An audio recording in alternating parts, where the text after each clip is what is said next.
Assalamualaikum to Medemain and my fellow classmate. Okay, my name is Jazlan bin Jamel. My matrix number is 2019853806. So today, I just want to explain a little bit about what based on the homework that I get. So let's move to the topic.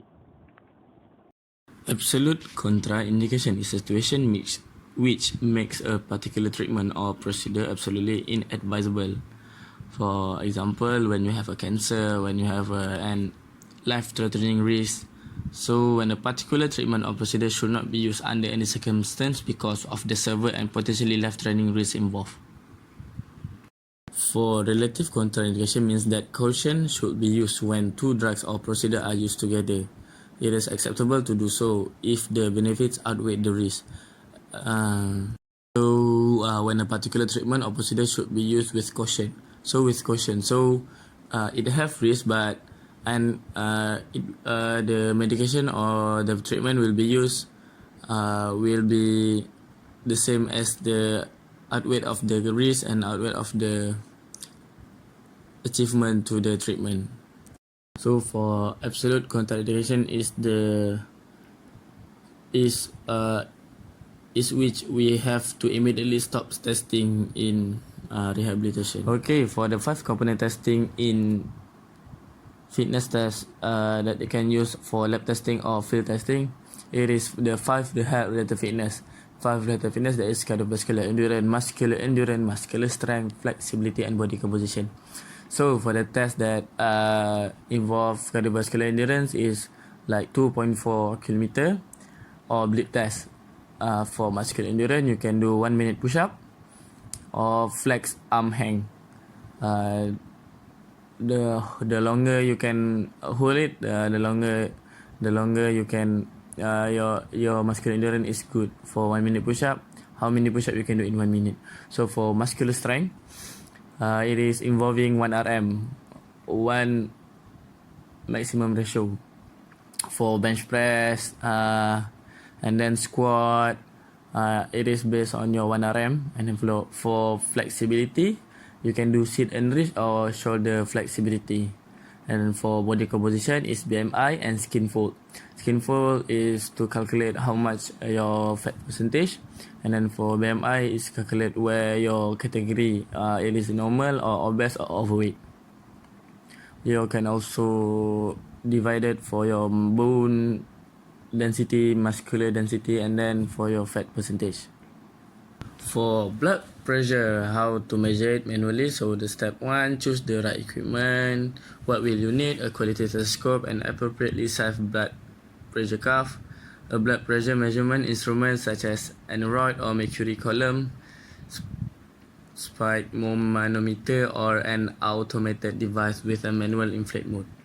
Prepare the patient. Choose the proper blood pressure cuff size.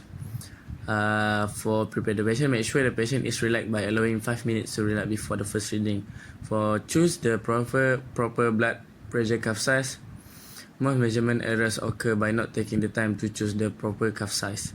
Place the blood pressure cuff on the patient's arm, palpate, locate brachial artery, then position the stethoscope on the same arm that you place the blood pressure cuff. Inflate the blood pressure cuff, begin pumping cuff bulb, slowly deflate the blood pressure cuff, listen for the systolic reading, listen for the diastolic reading, double check for accuracy. You can do it double or 3 times for accurate measurement. This is the YMCA air cycle ergometer being used. So the equipment is, of course, cycle ergometer, clock or stopwatch, heart rate monitor, ECG monitor optional, and metronome for pedal. For the pretest, calibrate the cycle ergometer and check all the equipment is functional. Explain the test procedure to the subject. Perform screening of health risk and obtain an informed consent. Adjust the cycle ergometer seat height and handlebar height. Prepare forms and record basics information such as age, height, body weight, gender, test condition. Obtain resting heart rate and blood pressure measurement. Okay, so for description, the subject pedals on the cycle ergometer for 3 minutes at a resistance of a 0 kilogram and a cadence of 50. So for this is for the warm-ups. The subjects then pedals for 3 minutes at 150 kilogram per minute. Record the heart rate at 2 minutes and 3 minutes. If these heart rate values are not within 5 beats per minute, continue for another minute and record the heart rate at 4 minutes. Based on the steady heart rate reach, increase the workload for 1 second stage based on the details listed on the table below. For the workload beyond the first stage, increase the intensity by 25 watts until the termination heart rate is reached 85% of each predicted max. Cool down after the last stage has been completed. So this is the YMCA test for cycle ergometer. This is neuromuscular control. Neuromuscular control is defined as the unconscious strain response of a muscle to a signal regarding dynamic joint stability. The movement of the lower extremity, including the knee joint, are controlled through the system, which needs to provide the correct messaging for purposeful movement. Neuromuscular training program should address several aspects of sensory motor functions and functional stabilization to improve executive function and alleviate symptoms. Neuromuscular training method is described based on biomechanical and neuromuscular principles and aims to improve sensory motor control and achieve compensatory functional stability. Unlike conventional strength training, neuromuscular exercise address the quality of movement and emphasize joint control in all three biomechanical or movement plane. So this is the neuromuscular system is based on how your joint, how from your brain to your joint to conduct the muscle movement. This neuromuscular system is important for musculoskeletal injury. It is because a lag in the neuromuscular reaction time can result in dynamic joint instability with recurrent episode of joint subluxation and deterioration. Therefore, both mechanical stability and neuromuscular control are probably important for long-term functional outcome, and both aspects must be considered in the design of a neuromuscular rehabilitation program. And also, neuromuscular exercise has effects on functional performance, biomechanics, and muscle activation patterns of the surrounding joint musculature.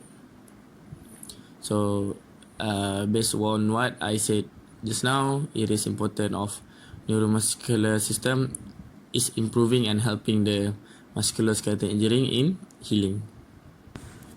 Closed kinetic exercise which the terminal joint meets considered resistance that prohibits or restrains free range of motion as the distal joint is stationary.